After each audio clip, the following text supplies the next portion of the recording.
allocation. Will the current agricultural transformation agenda succeed? I think that if you ask me, agriculture is one of the key sectors in this economy, besides the fact that it's a major sector in terms of contribution to GDP, in terms of employment generation, and so on and so forth. But the issue of allocation, we have to be very careful in terms of all these agreements.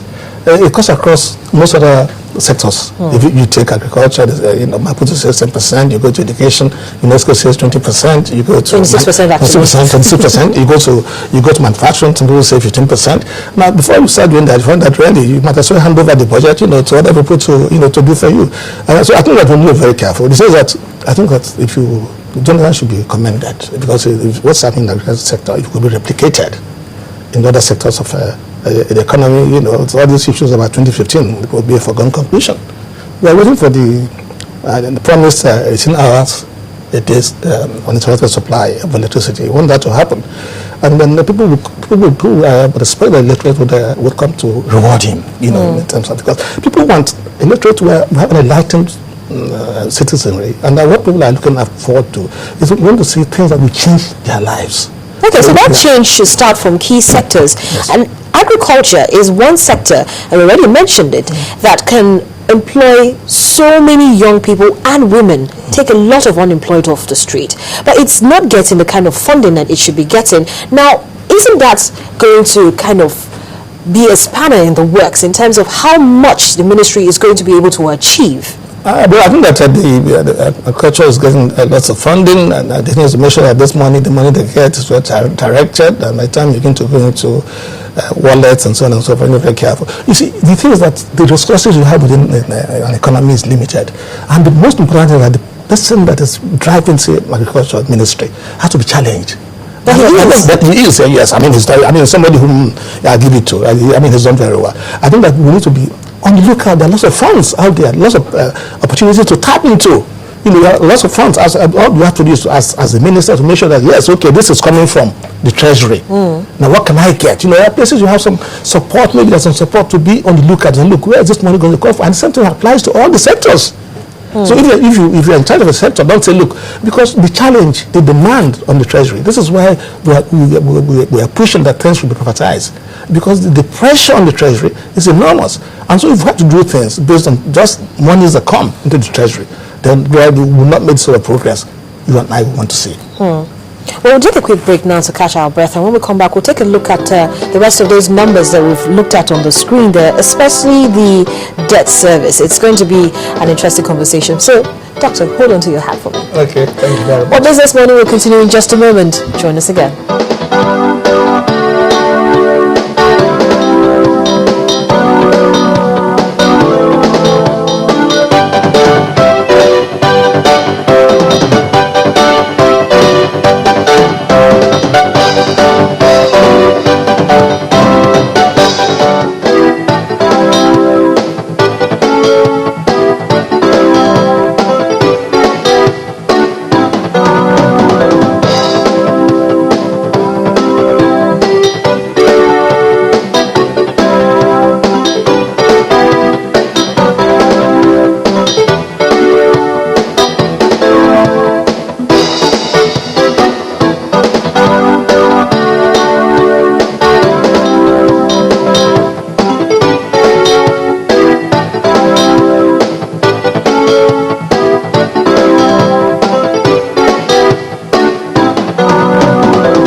Welcome back. You're still watching Business Morning on Channels Television, and our conversation for today is focused on the 2014 budget, and we're doing an analysis of the budget. And with me here in the studio is an economist of repute and a financial consultant, Dr. Boniface Chizea. Chizea, yes. Thank you so much, Doctor, for sticking around. Thank you. Now, let's still look at the issue on ground. The budget is actually tagged Budget of Job Creation and Inclusive Growth. And Infrastructure. And infrastructure. Yes. looking at it, we have 3.7 trillion naira for recurrent expenditure, while only 1.1 trillion naira is earmarked for developmental projects. How does that add up? Well, I think that, I've had people complain. They talk about this dichotomy between recurrent and capital expenditure. But I say to people, the recurrent expenditure, for instance, is not something that you can just turn down. It's not a tap. So you find that you are tied to certain expenses. You have salaries, you have wages, you have things to pay, and they reoccur. And so once you have a platform, you have a basis. You can't do it overnight. I think that we got the focus right in saying that it's going to be gradualist. So we have the direction. Everybody knows that, for instance, we need to get the balance right. In terms of making sure that we spend more on capital, than recurrent. But then we are expecting. If you look at the economy and look at the challenges the government is facing in terms of people are asking for wage increases and so on and so forth, and unions are waiting on the wings to ask for increases. And then you have education, for instance. Now we just had a crisis. The place was shut down for how many months? Close to 6 months. Yes, and the government had to now bill out some money if we have to have peace in that area. Within the context of this, and then you also have security and so on, and challenges and expenditure and so on. And when you look at all that and say to yourself, with all those challenges, it's not that easy. It's not a walk in the park for you to just you can't just go and tweak it. And but then you remember that sometime last year that a committee actually came out with a report saying that some of the ministries of departments and agencies should be merged so that we can reduce the overhead spending in terms of paying salaries. Now, why couldn't that possibly be taken into consideration? Seeing as we have clamor from labor to increase minimum wage from 18,000 naira, wouldn't that have made more economical sense? But the thing is, again, I said to people, sometimes we need to, if you empathize, put yourself in a position where you have to implement some of those things. You find that it's not as easy to implement. To go and knock down departments, ministries, and so on and so forth. Even with the best of intentions, have to be very careful in doing that. Because you have structures and you have systems, you have things in place, and then also you put this within the context of the fact that we're saying that we have jobless growth. And by the time you begin to do this, the direct implication is that people are going to lose their jobs. And so you need to be very, very careful. Except where you are sure there's an overlap. For instance, you say that the department in the Ministry of Works that should be doing what road safety is doing. And you ask yourself, that department, Ministry of Works, if you now collapse road safety and you push it to Ministry of Works, would they be able to do what federal safety is doing today? And if you look at federal safety and you look at the accolades they received, the guy there is doing such a marvelous job, and people are praising me everywhere. Suddenly you shut it down. And so yes, okay, maybe there's a need for government to look into that and see there are areas where there are definite overlaps that they will not try to set up collapse, and that would happen. But I think that what we need to do, what Nigerians need to do, is that we have to be patient. And essentially, instead of just looking at what is there, we should also try as much as possible to see that let's grow the pie. As much as possible. If you see, for instance, in some developed countries of the world, the recurrent expenses comes from taxation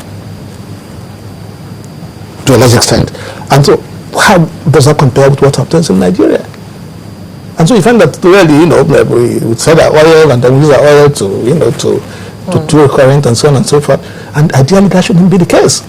And so there are lots of structural issues within trying to operate the project. So we should begin to we should begin to push. Yes, begin to get tax. If you take the tax, I think that Ifeka, when she was there, she did a marvelous job in terms of growing the tax base.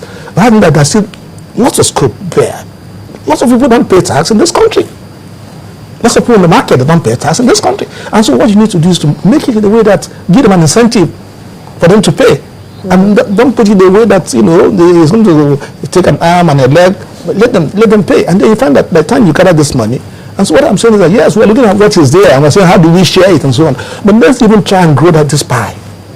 By the time we grow this pie, even that small percentage you're going to get, that is even there saying it's 23% and so on that you're going to get, might become such a the sizable amounts of money for you to spend. So I think that we have to be we have to be broad-minded in looking at this thing so that we're not just overly focused. Because these things will not happen overnight. So Nigerians have to be patient. We keep going back to that. But then the provision for debt service is 121 billion naira higher from what we had in 2013.